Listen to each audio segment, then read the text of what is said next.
अच्युतं केशवं कृष्णदामोदरं नाथ नारायणं जानकीवल्लभम्।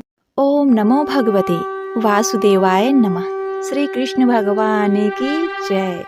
सफला एकादशी की आप सभी को हार्दिक शुभकामनाएं। भगवान विष्णु आप सभी की मनोकामनाएं पूर्ण करें। प्रिय भक्तों, आज पौष माह कृष्ण पक्ष की नए साल की पहली एकादशी सफला एकादशी का व्रत है। यह पुण्यमयी एकादशी अपने नाम के समान ही भक्तों के कार्यों को सफल एवं पूर्ण करने वाली मानी जाती है। धर्म ग्रंथों में ये कहा गया है कि हजारों वर्षों की तपस्या करने से जिस पुण्य फल की प्राप्ति होती है, वह पुण्य इस सफला एकादशी के व्रत को करने से, रात्रि जागरण कर कथा के श्रवण मात्र से ही प्राप्त हो जाता है। इस एकादशी कथा के श्रवण मात्र से ही व्यक्ति को राजसूय यज्ञ के समान लाभ मिलता है। सभी कष्ट संताप दूर हो भक्त परम गति को प्राप्त करता है। कथा को आधे पर ही छोड़कर निशाचरों की भांति आचरण कर भगवान श्री हरि को अप्रसन्न ना करें। अपना कल्याण चाहने वाले भक्तों को इस कथा का त्याग किए बिना कथा को पूरे श्रद्धा प्रसन्न चित मन से पूरा श्रवण करना चाहिए। इससे मन चाहे फल की प्राप्ति होती है। तो प्रिय भक्तगणों, सफला एकादशी व्रत कथा इस प्रकार से है। एक बार युधिष्ठिर ने प्रश्न किया, हे मधुसूदन, पौष कृष्ण एकादशी का नाम क्या है और उस दिन किस देवता की पूजा की जाती है? ये मुझे विस्तार से कहिए। भगवान श्री कृष्ण कहते हैं, हे धर्मराज, एकादशी व्रत से मैं जितना प्रसन्न होता हूँ, उतना अधिक दक्षिणा पाने वाले यज्ञ से भी प्रसन्न नहीं होता। अतः इसे अत्यंत भक्ति और श्रद्धा से युक्त होकर करें। हे राजन, इस एकादशी का नाम सफला एकादशी है। इस एकादशी को भगवान नारायण के अच्युत रूप की पूजा की जाती है। इस व्रत को विधिवत करना चाहिए। जिस प्रकार नागों में शेष नाग, पक्षियों में गरुड़, सब ग्रहों में चंद्रमा, यज्ञों में अश्वमेघ और देवताओं में भगवान विष्णु श्रेष्ठ हैं, उसी तरह सब व्रतों में एकादशी का व्रत श्रेष्ठ है।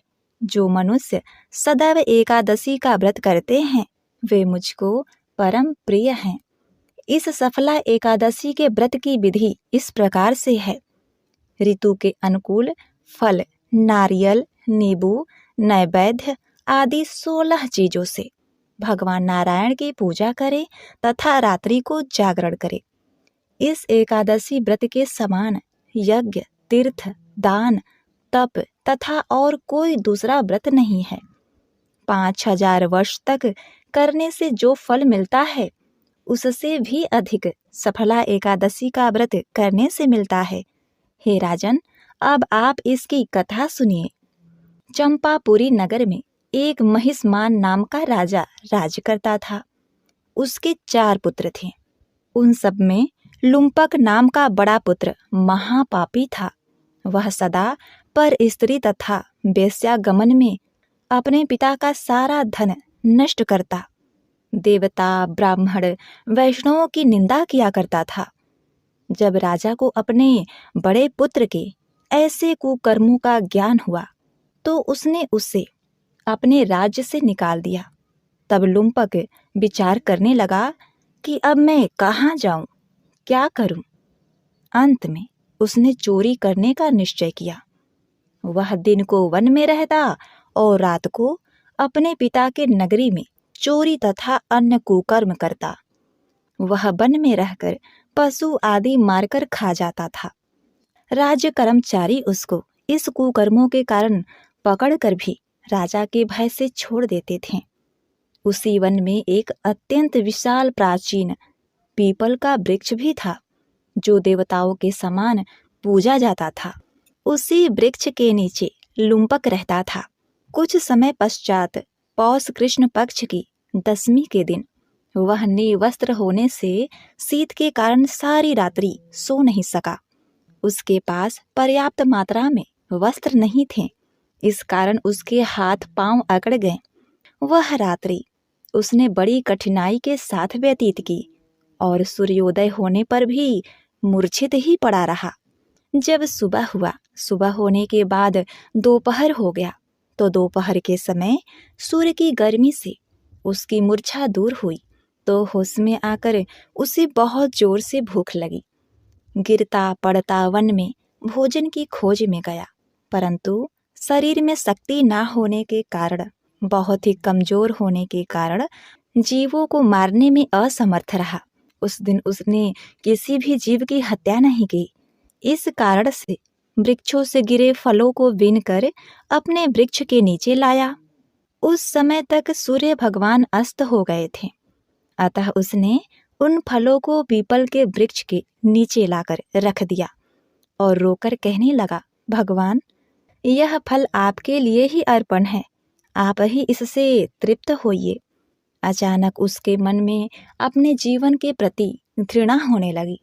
वह पश्चाताप करने लगा, भगवान से निवेदन करने लगा। उस रात्रि को दुख के मारे उसे नींद भी नहीं आई। इस उपवास और जागरण से भगवान अत्यंत ही प्रसन्न हुए और उसके सब पाप नष्ट हो गए। दूसरे दिन प्रातः एक सुंदर घोड़ा अनेक सुंदर वस्तुओं से सजा हुआ उसके सामने आकर खड़ा हो गया और इसी समय आकाशवाणी हुई, हे राजपुत्र, श्री नारायण की कृपा से तेरे सब पाप नष्ट हो गए हैं। अब तू अपने पिता के पास जाकर राज्य प्राप्त कर और उन्हें आराम दे।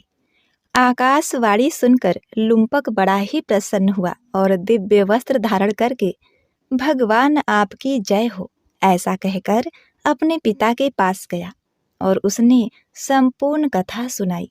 कथा सुनकर उसके पिता ने बड़ी प्रसन्नता से उसे समस्त राज्य का भार सौंपकर वन को प्रस्थान किया। अब लुम्पक शास्त्रानुसार राज करने लगा।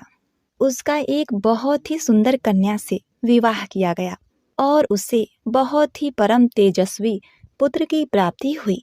उसके स्त्री पुत्र सभी नारायण के परम भक्त हो गए तथा वृद्ध होने पर वे भी अपने पुत्र को राज्य का कार्य सौंपकर तपस्या के लिए वन में चला गया। अंत में वैकुंठ को प्राप्त हुआ। अतः जो मनुष्य भक्ति पूर्वक सफला एकादशी का व्रत करते हैं उनको अंत में मुक्ति मिलती है। जो मनुष्य इस सफला एकादशी का व्रत नहीं करते वे पूंछ और सिंघों रहित पशु के समान होते हैं। इस सफला एकादशी के महालय के पढ़ने अथवा श्रवण करने से मनुष्य को अश्वमेघ यज्ञ का फल प्राप्त होता है। लुम्पक ने अनजाने में ही एकादशी का व्रत कर लिया था, उपवास रहा और रात्रि में जागरण किया तो उसे उसका राज्य मिला, उसे पूरा सम्मान मिला और भगवान के धाम वैकुंठ लोक में स्थान मिला। जय श्री हरि। हे भगवान विष्णु, जैसे आपने लुम्पक को दिया वैसे अपने सभी भक्तों को देना। ओम नमो भगवते वासुदेवाय नमः। प्रिय भक्तगणों, आइए अब श्रवण करते हैं एकादशी माता की आरती। एकादशी जय एकादशी, जय एकादशी माता। विष्णु पूजा व्रत को धारण कर शक्ति मुक्ति पाता। ओम जय एकादशी माता। विष्णु पूजा व्रत को धारण कर शक्ति मुक्ति पाता। तेरे नाम गिनाओ देवी भक्ति प्रदान करनी। गुण गौरव की देवी माता शास्त्रों में वर्णी। ओम जय एकादशी माता। विष्णु पूजा व्रत को धारण कर शक्ति मुक्ति पाता। मार्गशीर्ष के कृष्ण पक्ष में उत्पन्ना होती। शुक्ल पक्ष में मोक्षदायिनी पापों को धोती।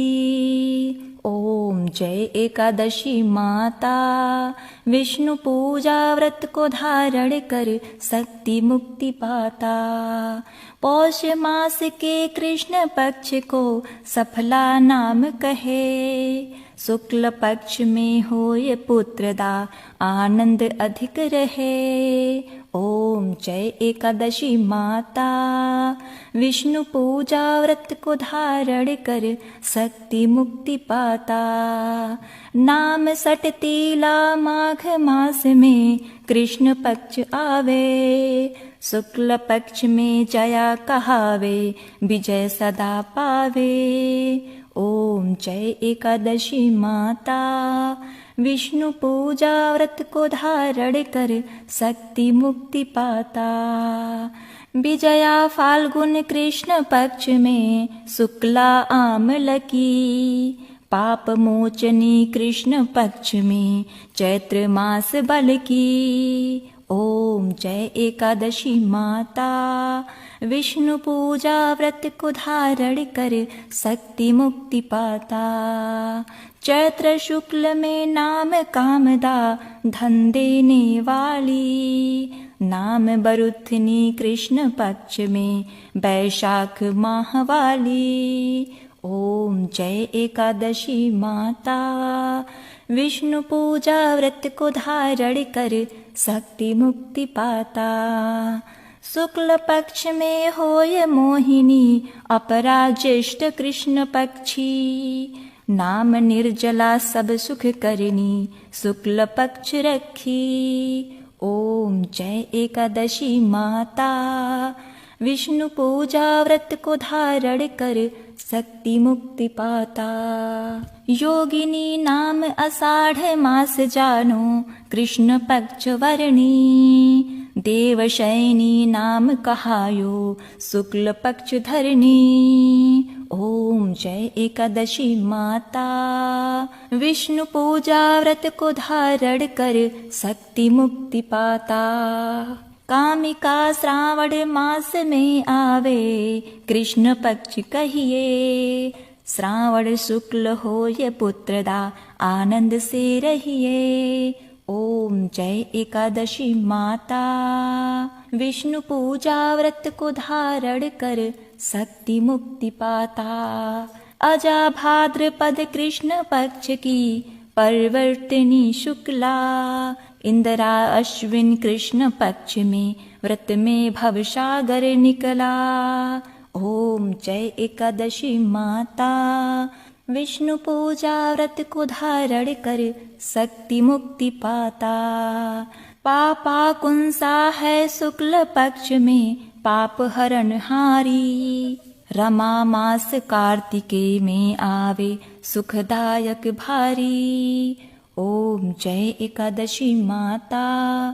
विष्णु पूजा व्रत को धारण कर शक्ति मुक्ति पाता। देवोत्थायनी शुक्ल पक्ष की दुख नाशक मैया। लौदा मास की करो विनती, पार करो नैया। ओम जय एकादशी माता।